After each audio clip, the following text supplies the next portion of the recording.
Hello everybody, welcome again to Malaika Soul Food. So today we're going to do tilapia fish, and I'm going to do it two ways.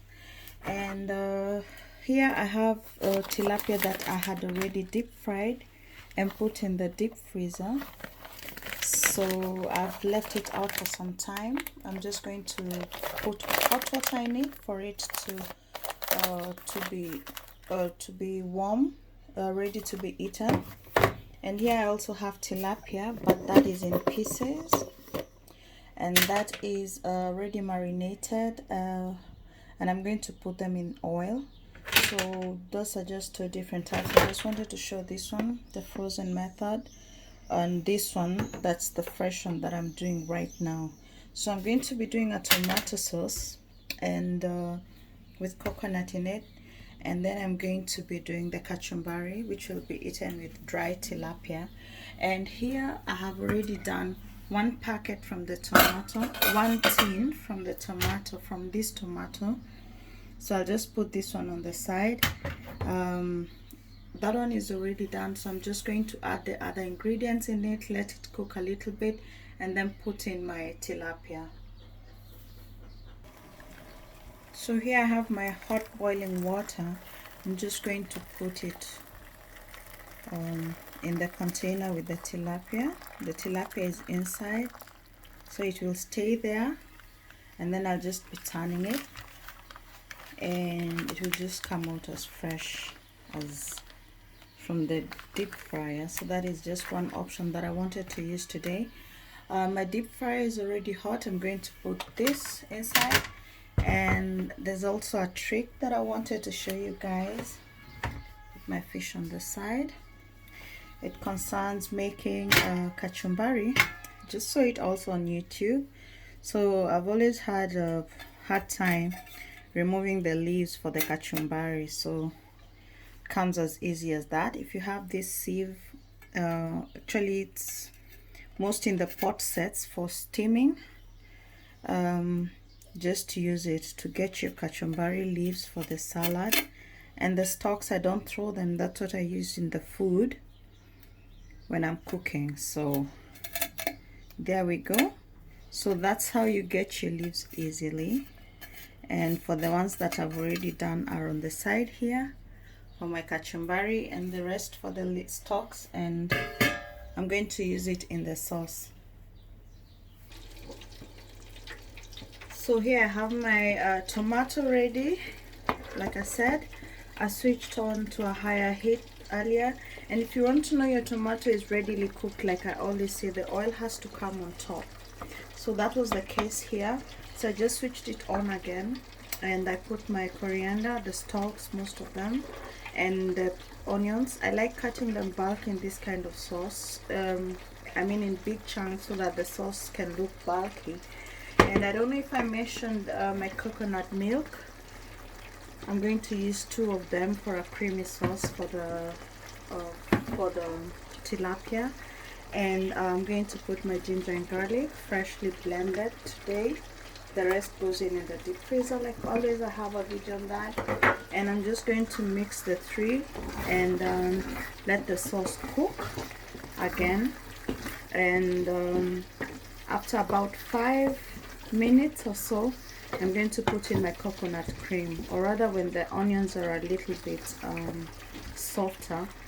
Let's see if it's 5 minutes or more. So I'm just going to let it cook, and then I'm going to put the coconut later. So my fish from the deep fryer, the first batch, is ready.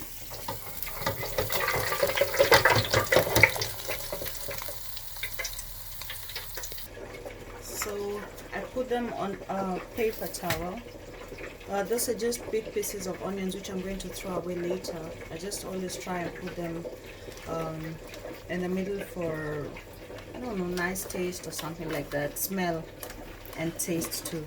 So, and here I have my fish that's already softened. I'm just going to turn it on the other side so that it also gets in the hot water. And later we're going to do the sauce, and I'm going to do some ugali and some rice to accompany this, the tilapia sauce. So when I wait for the sauce to soften up the onions and my last pieces of fish, I'm going to be preparing the ugali and the rice, and then we're going to go straight to the plating. So I just checked my salt, and the onions are okay. That was about 8-9 minutes later, and I'm going to put in my coconut milk in the sauce and then let it cook.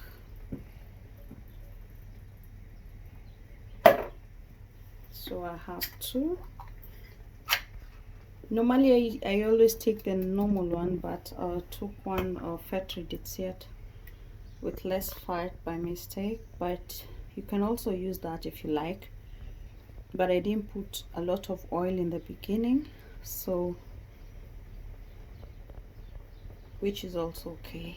So I have two containers, and then I'm going just to let it cook for about 15 minutes on low heat, and then our sauce will be ready to eat. And then I'm going to put the fish inside later, but first I'm going to put roiko, that's a Kenyan spice, and it's going to make the sauce thicker. False is still false, if at all it will be too light after about 15 minutes, but so far so good. So let's just wait for the sauce. My fish is already ready. I've already done my 2 portions, and the other one is also ready. I'm going to put it on a plate later. My kachumbari is ready. I already cut it. My onions, I put them in a salad fix inside with salt. So I'm going to wash it out when it's about to be served. So my sauce is ready, and my sauce is ready, and I'm going to put the fish inside, and then it's going to be ready to be served. So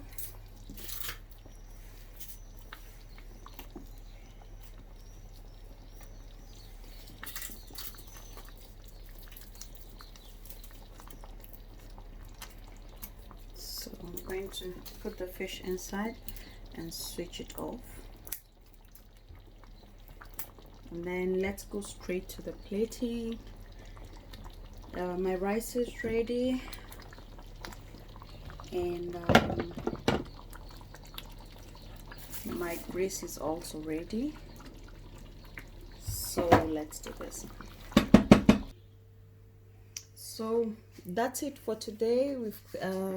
We've served our tilapia. So like I said, we've done it 2 ways. We can do it like this, and mostly eaten with ugali. So I did my ugali ready, and I did it with the coconut cream sauce, and you can eat it with rice just the way you like it. And that's about it for today, guys.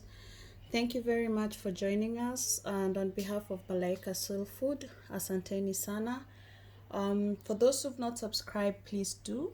I'd really appreciate for you to join the Malaika Soul Food family, that you can always have videos, ideas on how to cook and everything. And thank you for always being there, and until next time, kwaherini.